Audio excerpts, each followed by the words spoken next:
We do have a purpose. We may not be perfect people. We may not have perfect situations, but we are still significant nonetheless. And we have been blessed with a rich body of emotions. We have emotions. We're not like roses or plants or bushes that have life without feeling. We have feelings. And when we use them properly, they are very effective in motivating you toward your destiny. I want you to be clear and understanding that purpose and passion are interconnected. Unfortunately, we live in a crazy world that we're busy all the time and everything fast, and we are losing touch with who we are, our inner sense of passion. But it is your passion that empowers you to be able to do that thing you were created to do. We have passion through which we thrust into the throes of life to accomplish the things that we were created to do so that we can function at a higher dimension with authority and with conviction. You need passion to withstand all the obstacles that go along with your purpose. Just because you're living on purpose doesn't mean you're going to have problems. You're going to need thrust to be able to get up off the ground and to step into the field of your dreams. Even if you have not landed on the thing, at least get in the territory of the thing you are dreaming to do and that you hope to accomplish to do. And through that passion, you're able to ignite things you have never ignited before. I hear you, I hear you, I hear you. You're saying, I don't feel a thing.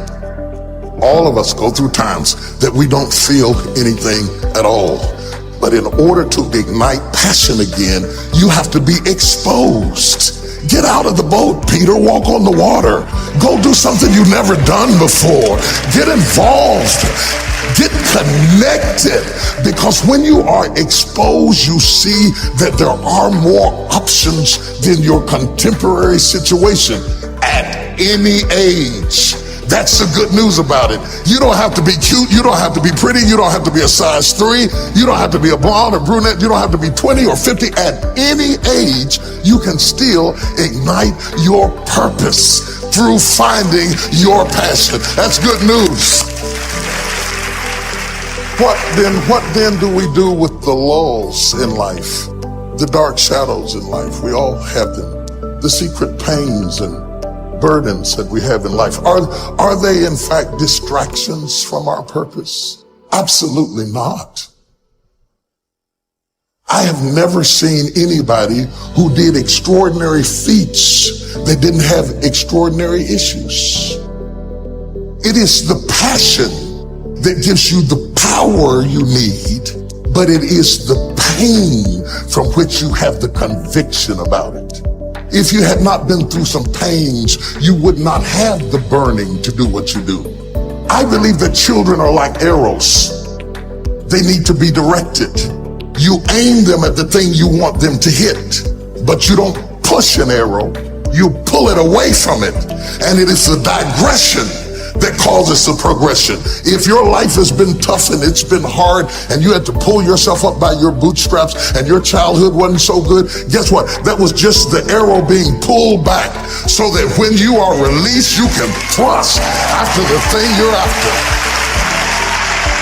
So you don't have to grieve over what you didn't get and what didn't happen and how you were treated and who didn't raise you and who didn't love you. You don't have to grieve about it at all. Once you understand, the greater the digression, the stronger the progression.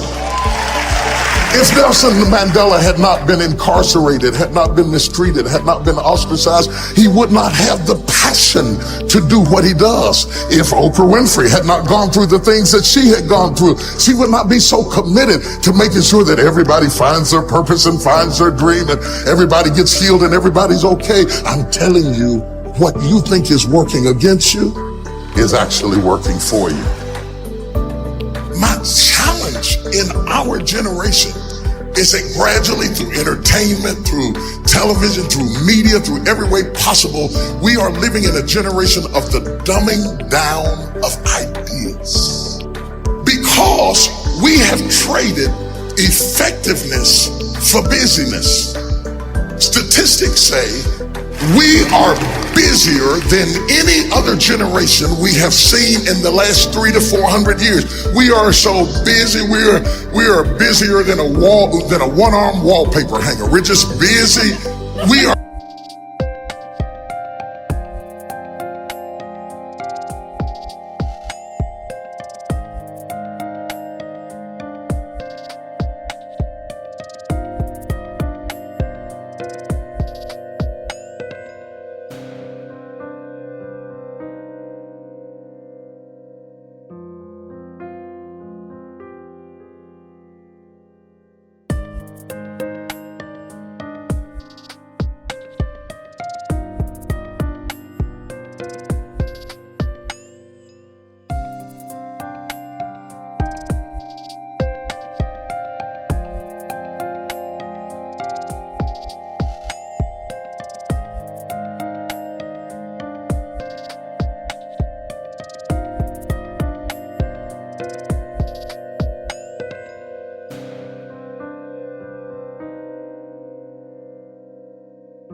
are just as busy as we can be, and we think because we're busy, we're effective.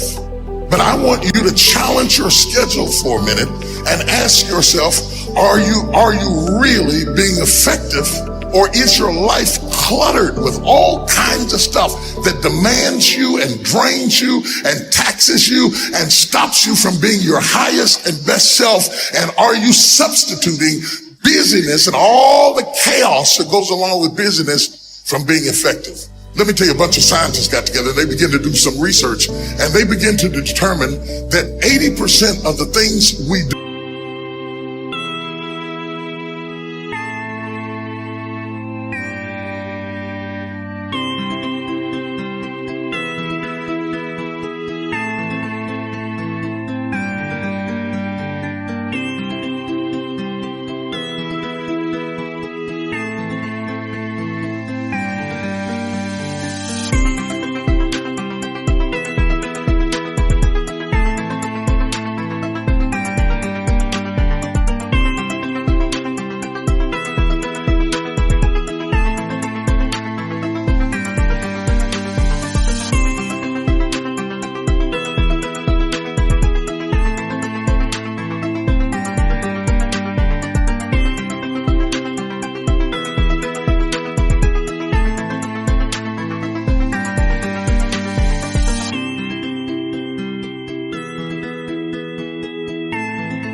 are busy things that we do in an area that is not effective, that the average person only spends 20%.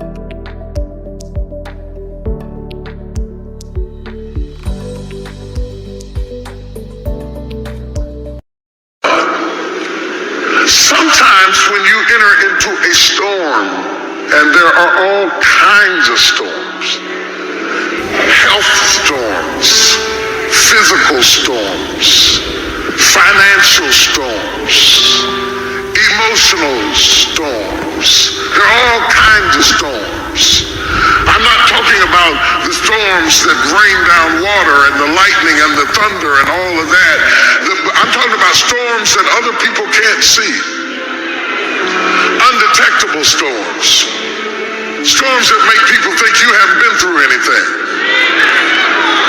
Because you get up out of the bed every morning and you put your hair up and put your makeup on, and they don't know you put your smile on just like you did your makeup, and walked in smiling because you were going through a secret storm. Has anybody ever gone through a secret storm? See, when you're going through a visible storm, somebody will hand you an umbrella or a raft or some help or some assistance because they are aware of your suffering. But when you're going through a secret storm, there is no comfort there because nobody knows that you're dealing with a secret storm. They're jealous of the car you're driving, not knowing that it's 2 payments behind.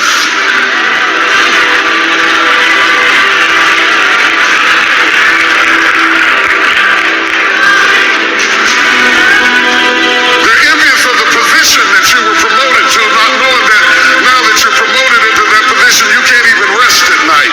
You can't even sleep at night. You got so much pressure, so much responsibility on you, and all of a sudden you're in a storm and nobody even knows it. And when we get in a storm, we have a tendency to wonder, where is God? Job said, I looked for him. He was there a minute ago, but now I can't find him. I looked on the right side and I couldn't find him. I looked on the left side and I perceived him not. Where is God in the storm? Because we buy into this notion that if God was with us, we would have no storm. That if God were really with us, we would be happy.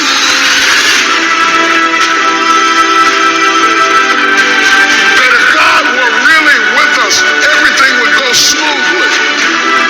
That if God were really on our side, we would have no family problems. If God were really with us, our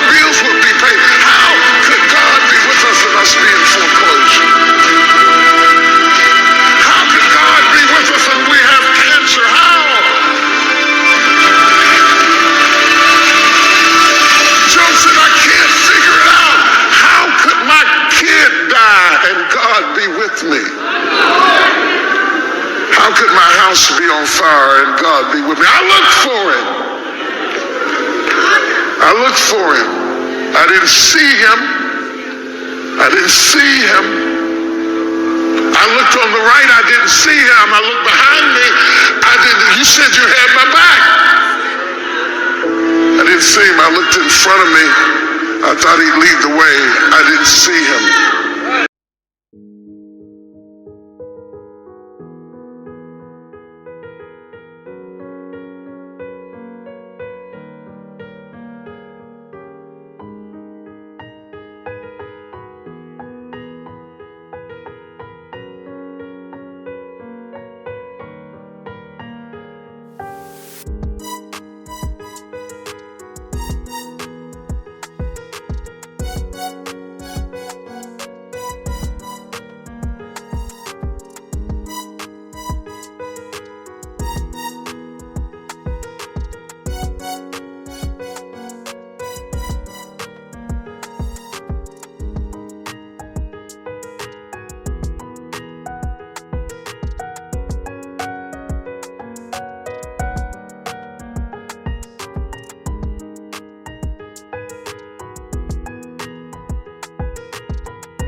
You cannot see in a storm.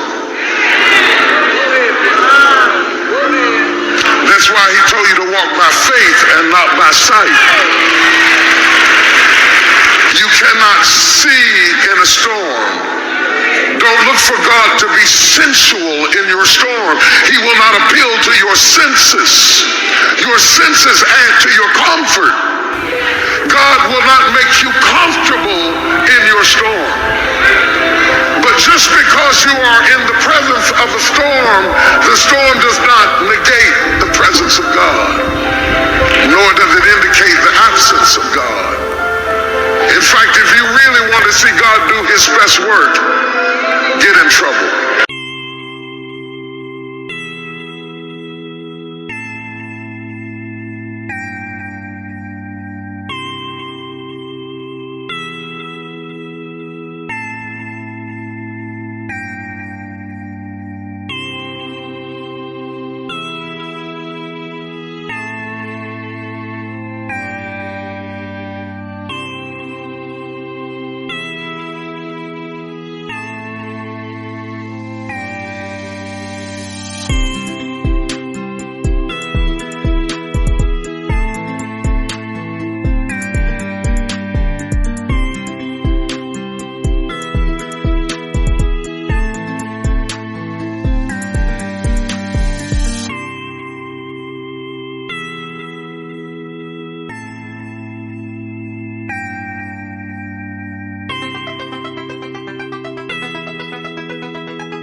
Church and you're clapping and you're raising your hands and all of that stuff. No.